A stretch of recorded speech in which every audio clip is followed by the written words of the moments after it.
You ever notice how a little thing like tying your shoe at the wrong corner can flip your whole world upside down? Yeah, that happened to me, Jalen Carter, 17, on a Thursday morning, so early even the sun hadn't finished its coffee. I wasn't running, I wasn't yelling, I was just on my way home from the grocery store, sneakers squeaking, paper bag heavy with eggs and bread for Grandma, thinking about my chem quiz and the fact that maybe, just maybe, I'd get a B this time. Then, just like that, a police cruiser screeched up beside me, lights blinding, a cop officer, Rick Dawson, already out of the car, hand hovering over his taser, his mirrored shades, making it impossible to know if he even saw me, or just the hoodie, the skin, the stereotype. "Hands where I can see him," he barked. And you know that moment, that sinking drop in your gut, where you realize no matter how calm you stay, the script's already written? I tried to keep my voice steady, sir. I live 5 blocks that way. My ID's right in my pocket. Didn't matter. He had me matching a description. You know what I mean, right? The old black kid in a hoodie near a stolen bike line. That's half my school, but logic wasn't invited to this party. Before I could finish the sentence, my arms were yanked behind my back, steel cuffs biting, so cold it felt like they cut straight through the bone. Didn't even look at the groceries, didn't see the receipt fluttering out of the bag. And in that moment, with cars slowing, windows rolling down, a woman across the street pulling out her phone to record, I asked, quiet as I could, "Can I call my dad?"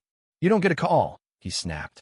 That's when I remembered the micro GPS chip Dad had me stick in my right sneaker just in case. Not because he thought I'd get lost, but because he knew stuff like this happens, even when you do everything right. Miles away, in a soundproof office at Dobbin's Air Reserve Base, my dad, Colonel Andre Carter, was wrapping up a Pentagon briefing. His phone buzzed with the alert. One look, and he was gone. "Schedule change. I'm needed in the field," he told his lieutenants, and nobody dared question a man like him. Back on the sidewalk, another cruiser rolled up, a younger cop climbing out, looking uncertain. "What's the situation?"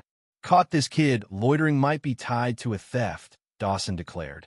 "You sure? Did you check his ID?" He wouldn't comply, Dawson lied, but I shouted, "I offered it." Before anyone could argue, a low rumble rolled across the sky like a storm, but heavier. Heads turned. That's when a black military helicopter, unmarked except for a tiny U.S. Army emblem, landed in the park across the street, wind whipping through the crowd now gathering. When the door opened, my dad stepped out, not running, not yelling, just walking straight toward us with a calm that said everything. 4 stars on his shoulder, boots polished to a shine. "Remove those cuffs," he told Dawson. "Sir, this is an active police matter. I am Colonel Andre Carter, U.S. Army Special Operations Command. That is my son. You have exactly 5 seconds to remove those cuffs, or I escalate this to federal channels." The crowd grew silent, cell phones pointed, headlines being written in real time. With trembling hands, Dawson unlocked the cuffs. My wrist stung, but pride stung worse. Dad checked me over, then turned back to the officers. "I'll need badge numbers, body cam footage, full cooperation with internal affairs." "You fit the description, black, hoodie, bike," Dawson tried. Dad's voice didn't get loud, but it landed like a sledgehammer. "That's not probable cause. That's profiling. You refused his ID and humiliated him in public. You'll answer for this."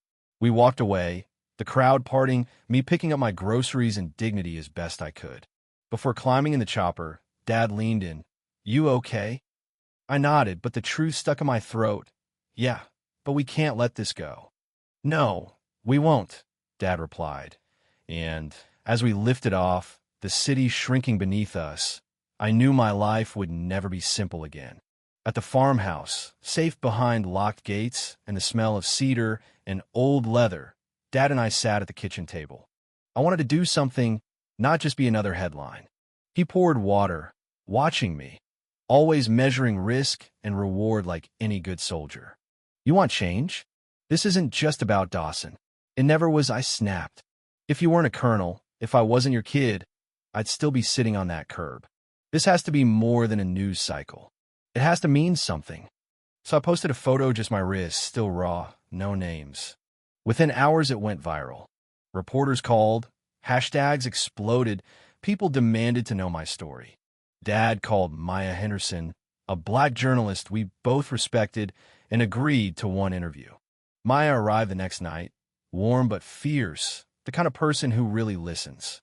She asked me how it felt, and for the first time, I let it spill shame and rage, not just for me, but for every black kid who doesn't have a dad in a uniform landing in a helicopter.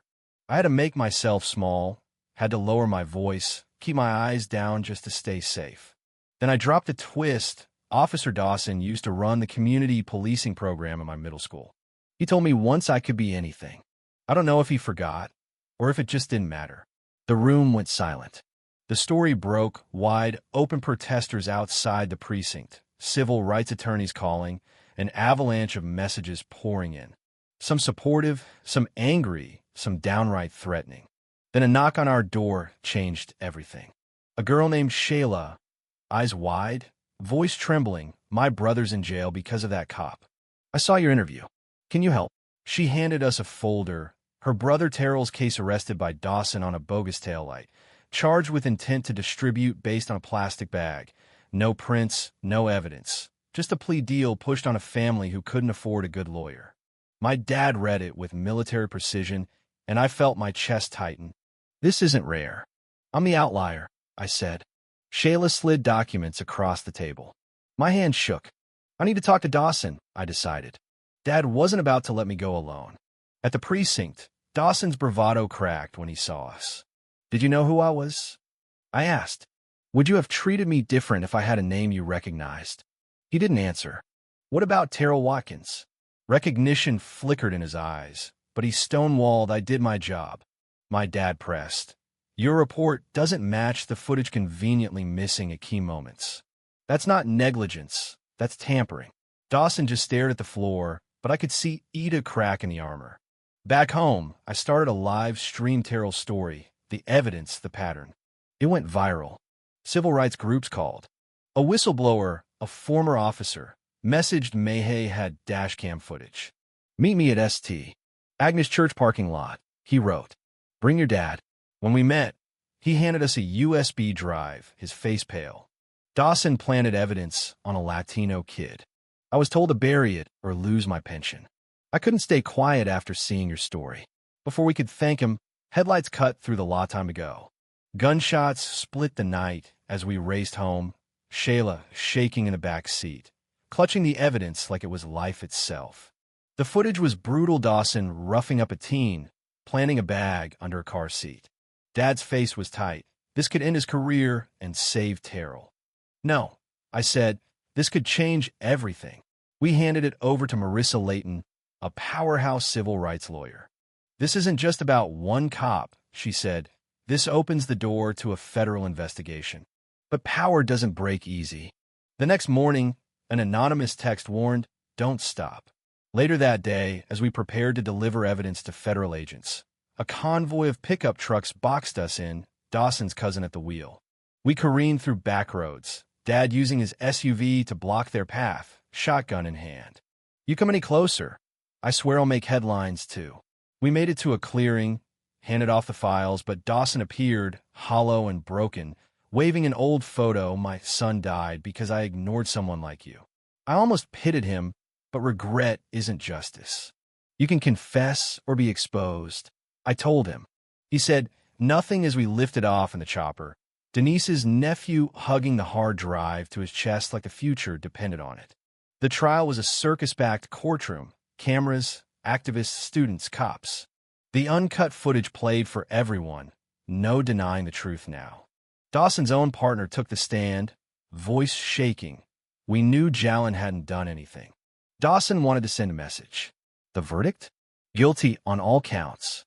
More important, the judge said, what happened to Jalen wasn't a mistake, it was a pattern. And today, that pattern breaks. On the courthouse steps, I spoke to the crowd not just for me, but for every kid called a threat for simply existing, for every father forced to land a helicopter because 911 means danger, not help, for every whistleblower who risks everything for the truth. We're not waiting for change or remaking it, I said, and the crowd erupted. Later, live on my channel, I sat on the porch with Dad, Denise Shilano scripts, just real talk. If this story hits you, if you've ever felt invisible or underestimated, you're not alone. If you believe in justice, share this video, subscribe, and help us keep telling these stories. Because the next chapter is just getting started. So let me ask you, how do you think real change happens? Is it when someone like me speaks out, or when someone like you decides to listen and take a stand? Let's talk about it right here, right now.